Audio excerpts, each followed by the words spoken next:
नमस्कार दोस्तों। आज की स्टोरी इंटरेस्टिंग फ्लैशबैक स्टोरी है, तो शुरू करते हैं। रविवार की छुट्टी के बाद सोमवार की सुबह रिया को बेहद बोर लगती।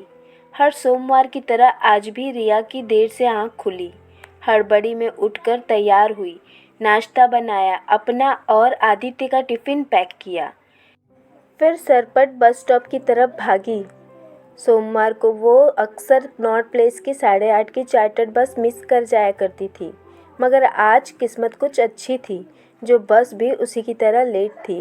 वो दौड़कर बस पर सवार हो गई और एक विंडो सीट को हथिया लिया और हथिया कर गहरी सांस छोड़ते हुए तसल्ली से बैठ गई। बस अगले स्टॉप पर रुकी तो उसमें 3 किशोरियाँ सवार हुई और निशा से पिछली सीट पर बैठ गई। सवारियों के कोलाहल के बावजूद निशा आंखें मूंदे शांत बैठी थी। पिछली सीट से लड़कियों की धीमे धीमे चुहलबाजियों और हास्य ध्वनियों की आवाज़ आ रही थी। उनकी कुछ उड़ती उड़ती सी बातों ने निशा का ध्यान खींच लिया। पता है यार, पहले मुझे लगा शायद ये मेरा वहम है, मगर कुछ दिनों से मैंने बार बार नोटिस किया है कि वो जब तब नज़रें बचाकर मुझे ही देखता रहता है, बहाने से मेरे आसपास से गुजरता है। कल तो वो मुझसे नोट्स भी मांगने आया था, जैसे पूरी क्लास में एक मैं ही बची हूँ नोट्स देने के लिए। सच। आश्चर्य और जिज्ञासा मिश्रित स्वर उभरा। दिखने में कैसा है? स्मार्ट है क्या?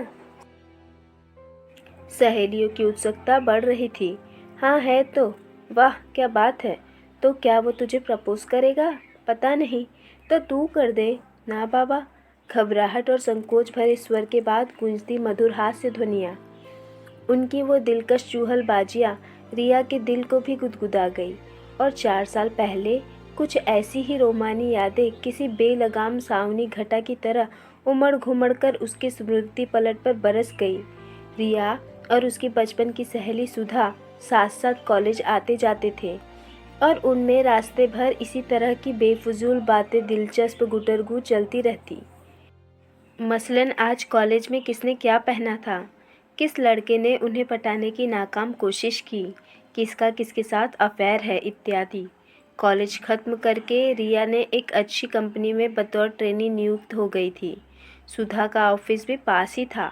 शाम को घर जाने से पहले आदतन दोनों कुछ देर साथ बैठ गप्पे लड़ाते। अपने पैरों पर खड़े होने की भावना ने रिया में गजब का आत्मविश्वास भर दिया था। सोच निश्चित हो गई थी और दिल के भीतर रह रहकर कुछ इंद्रधनुष के सुनहरे रंग से कल्पनाएं उभरने लगी थी।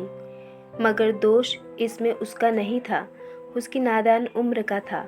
यही तो वो उम्र थी जब नज़रें हर राह हर मोड़ पर उस अनदेखे अनजाने चेहरे को खोजने लगती है, जिसको पाकर कुछ और पाने की ख्वाहिश नहीं रह जाती। अपने आसपास से गुजरने वाले हर खूबसूरत चेहरे को देखकर मन पुकार उठता है, कहीं ये वो तो नहीं। उम्र की उसी नाजुक पायदान पर खड़ी रिया का दिल भी कुछ बेकरार सा रहने लगा था और आंखें भीड़ में उस हमसफ़र को तलाशने लगी थी, जिसका हाथ थामकर आने वाले जीवन की हसीन सफ़र तय करना था। तभी उसके बॉस एक अपरिचित नवयुवक के साथ वहां आए। रिया, मीट मिस्टर राज, इन्होंने आज ही हमारे प्रोजेक्ट को ज्वाइन किया है। रिया ने उस युवक को देखा और ना जाने क्या हुआ कि उसकी आंखें अनायास ही शर्मसार होकर झुक गई। ऐसा आकर्षक व्यक्तित्व, इतना खूबसूरत चेहरा, चेहरे पर सादगी और विनम्रता भरी बड़ी बड़ी आंखें। पल भर के लिए रिया को लगा कि जैसे उसकी ख्यालों में छाई रहने वाली अनदेखी अनजानी छवि रूप धरकर प्रत्यक्ष आ खड़ी हुई हो। जहन में एक बार फिर वही कहीं ये वो तो नहीं का गंभीर प्रश्न उभर आया, जो उसकी धड़कनों को तेज कर गया। बड़ी मुश्किल से बेकाबू हुए दिल को संयत कर रिया ने शालीनता से राज का अभिवादन किया। प्रथम परिचय का आदान प्रदान के बाद राज तो वहां से चला गया, मगर उसके साथ आया हुआ खुमार भरा रोमानी झोंका रिया के दिल पर दस्तक दे वहीं ठहर कर रह गया। पहली नज़र के प्यार के किस्से सुने तो थे, मगर आज रिया ने उसको स्वयं अनुभव किया था। उसके बाद कुछ अजीब सिलसिला शुरू हो गया। दिन में उसकी चोर नज़रें बार बार राज की ओर घूमती जाती, और जब उसे ऐसा एहसास होता कि राज भी उसे देख रहा है तो घबराहट में वो चेहरा घुमा लेती। नज़रें मिलती तो उसके दिल के तार झंझना उठते। एक ही प्रोजेक्ट पर काम करने की वजह से दोनों की बातचीत के अवसर उपलब्ध होने लगे थे। राज एक बात पूछता तो वो दो आगे की बात बता दिया करती। उसकी सहयोगी प्रकृति को देखकर राज भी अक्सर उसी की सहायता लेने आ जाता। राज के हंसी मजाक और खुले गर्मजोश व्यवहार से रिया को लगने लगा कि उसका प्यार शायद एक तरफा नहीं है। और जिस दिन राज ने ये कहा कि रिया, अगर तुम ना होती तो ना जाने इस ऑफिस में मेरा कैसे गुजारा होता, उस दिन उसका शक पूरी तरह यकीन में बदल गया था। राज के आकर्षण में कैद रिया का दिल किसी चंचल हिरनी की तरह कुलांचे भर रहा था। उसका वेतन अपने लिए कम पड़ने लगा था। ब्यूटी पार्लर जाकर फेशियल, हेयर कलर आदि कराना जरूरी हो गया था। अपने पहनावों को लेकर भी वह सचेत हो चली थी। ढीले सलवार सूट की जगह टाइट फिटिंग चूड़ीदार और हमेशा पिनअप रहने वाली कॉटन दुपट्टे की जगह खुलकर लहराने वाली शिफॉन आंचल ने ले ली थी। पर्स में एक आईना भी रहने लगा था, जिसे चोरी छिपे जब तब वह देख लिया करती थी। क्या बात है रिया, बड़ी बनी सवरी रहने लगी हो। कहीं शादी की बात चल रही है क्या? ना नहीं तो वो झेप जाती है। कहते हैं ना कि इश्क और मुश्क छिपाए नहीं छिपता। उसके सहकर्मी उसमें आए परिवर्तन को टोल रहे थे और शायद इसका कारण भी जानने लग गए थे, मगर वो सब बातों से बेखबर अपनी ही स्वप्न दुनिया में मग्न थी, जिसमें झांकने का हक सिर्फ उसकी अंतरंग सखी सुधा को था। शाम को दोनों मिलते तो रिया राज से जुड़ा एक एक ब्यौरा उसके सामने रख देती। क्या कभी उसने तुझसे साफ साफ कुछ कहा है? एक दिन सुधा ने पूछा। नहीं तो, जबान से कुछ नहीं कहता, मगर उसकी आंखें तो सब पढ़ सकती हूँ। रिया का स्वर आश्वस्त था। तो तुझे पक्का यकीन है कि वो तुझे? और नहीं तो क्या? एक दिन कह रहा था कि मेरे बिना तो ऑफिस में उसका एक दिन भी गुजारा ना होगा। जब देखो मुझसे बात करने के बहाने ढूंढता रहता है। सर भी कह रहे थे कि राज उनसे मेरी तारीफ कर रहा था। रिया लजाई हुई मुस्कुराई। वाह यार, वो कुछ नहीं कहता तो तू ही कह दे। ज़्यादा देर मत कर। देखते हैं। रिया ने ठंडी आह भरी। रिया के लिए राज की पहला इंतजार करना मुश्किल हो चला था।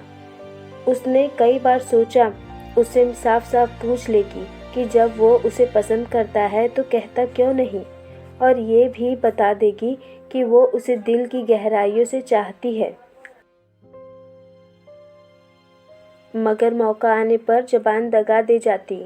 आज भी वो कुछ ऐसा ही सोचकर ऑफिस आई थी, मगर आज राज ऑफिस में नहीं था। किसी से कुछ कहकर भी नहीं गया था। उसके बिना रिया को ऑफिस में बिल्कुल अच्छा नहीं लग रहा था। 3 दिन गुजर गए थे उसकी राह देखते हुए।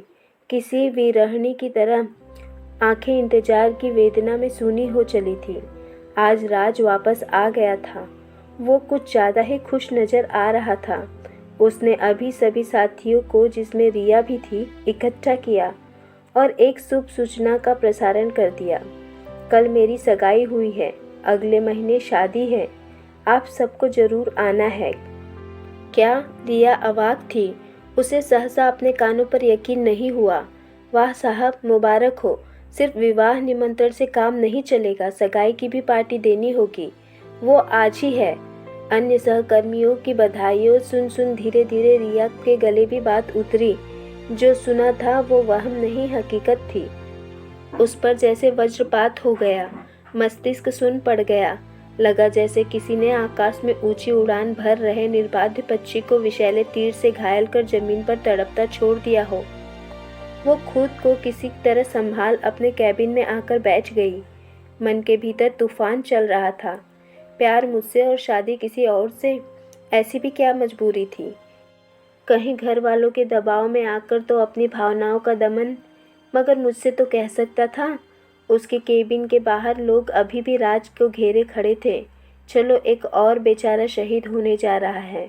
अरे भाई, ये तो बताओ, ये लव मैरिज होगा या अरेंज? लव कम अरेंज मतलब ये कि हम दोनों सहपाठी थे और पिछले 4 साल से एक दूसरे से प्रेम करते थे। हमारे घर वाले भी इस बात से अवगत थे। बस मेरी नौकरी लगने का इंतजार था। सो नौकरी लगते ही हमारी सगाई की औपचारिकता पूरी कर दी गई। रिया पर एक और पाषाण प्रहार हुआ। तो वो मुझसे नहीं, किसी और से? तो फिर मुझे ऐसा क्यों लगता था कि वो मुझसे इतना अपनापन रखता है? कितनी गर्मजोश होती थी उसकी बातें, मगर वो तो सभी से ऐसे ही बात करता है। उसने कहा था कि मेरे बिना उसका एक दिन ऑफिस में काम न चले, मगर ऐसा तो मेरे बॉस भी कई बार कह चुके हैं। उनके बारे में मुझे ऐसा कभी ख्याल क्यों नहीं आया? वो मुझे बार बार देखता था, कहीं ये मेरा वहम तो नहीं था? आज रिया का स्वयं से वार्तालाप हो रहा था। वही अंतर्मन जिसने पिछले कुछ दिनों से उसे रूमानी एहसास के मकर जाल में ऐसा उलझाया कि आज जब उससे बाहर निकलने की बारी आई तो चाहकर भी वह संभल ना सकी और तबीयत खराब होने का बहाना करके घर चली गई। राज की शादी की खबर और अपनी नासमझी से रिया बेहद आहत हुई। किसी से शिकायत भी तो नहीं कर सकती थी, कहती भी क्या? सब कुछ उसका अपना ही किया धरा था। शाम को सुधा उससे मिलने के लिए आई तो उसकी हालत देखकर घबरा गई। अरे ये क्या उदास सूरत बना रखी है? कल तक तो चंगी भली थी। क्या हुआ? आज भी तेरा राज ऑफिस नहीं आया क्या? आया था तो तुझे तो खुश होना चाहिए। कल सगाई थी, अगले महीने शादी। क्या? मगर वो तो तुझसे फिर यूं अचानक कैसे? वो बेहद मजबूर था। उसके पिता ने पहले ही अपने एक दोस्त की बेटी से उसकी शादी तय कर दी थी। जब राज ने इस शादी का विरोध किया तो उन्हें हार्ट अटैक आ गया। डॉक्टर ने कहा कि उन्हें किसी प्रकार का मानसिक आघात नहीं पहुंचाना चाहिए। अतः राज ने मजबूरन। और तेरा क्या? रिया का करुण कथा सुन सुधा द्रवित हो उठी। मैंने उसे समझाया कि फर्ज प्यार से कहीं ऊंचा होता है, अतः उसे अपने पिता की बात मान लेनी चाहिए। मैंने उसे आश्वासन दिया कि हम हमेशा अच्छे दोस्त रहेंगे। कहते हुए रिया तकिए में अपना मुंह छिपाकर फूट फूट कर रो पड़ी। रो कर मन हल्का तो हो लिया, मगर मुंह अभी भी तकिए में ही छुपा था। उसकी झूठी नजरें सुधा की उन आंखों का सामना करने में सक्षम नहीं थी, जिसमें उसके तथाकथित त्याग और महानता के सम्मान में आंसू आ गए थे। रिया का अब उस ऑफिस में काम करना मुश्किल हो चला था। राज के सहज व्यवहार का उसी तरह प्रत्युत्तर देना उसके बस की बात नहीं थी। सो उसने एक और कंपनी में आवेदन दे दिया, जो स्वीकार हो गया। नए परिवेश और समय के साथ जीवन के प्रथम मगर असफल प्रेम की क्षणिक अस्तित्वीय लहर धीरे धीरे अतीत के सागर में विलय हो गई। समय गुजर तो रहा था, मगर उम्र अभी भी कहीं ये वो तो नहीं कि नाजुक सवालियात पायदान पर ही खड़ी थी। और एक दिन रिया के शांत झील से जीवन में किसी ने पुनः प्रेम का कंकर फेंका। जल तरंगे लहर उठी। सतरंगी इंद्रधनुष के सुनहरे रंगों को समेटे अनेक हसीन रोमानी कल्पनाएं पुनर्जीवित हो उठी। और इस बार ये रंग किसी एक से नहीं बल्कि 2 दिलों से निकले थे, जिसका परिणाम ये हुआ कि इसी महीने रिया और आदित्य अपने विवाह की दूसरी सालगिरह मनाने जा रहे थे। कनॉट प्लेस कंडक्टर की कर्कश आवाज़ से रिया अतीत से लौट आई। वो उठ खड़ी हुई, मुड़कर पिछली सीट पर देखा तो गुटुरगू अभी भी जारी थी। उसने मन ही मन में उस लड़कियों को प्रेम में सफलता के लिए शुभकामनाएं दी और मुस्कुराते हुए बस से उतर अपनी डगर पर चल पड़ी। फ्रेंड्स, स्टोरी अच्छी लगी हो तो प्लीज़ चैनल को सब्सक्राइब करिए और स्टोरी को लाइक करिए। और यहाँ तक सुनने के लिए आपका बहुत बहुत धन्यवाद। फिर मिलते हैं नेक्स्ट वीडियो में, तब तक के लिए बाय बाय।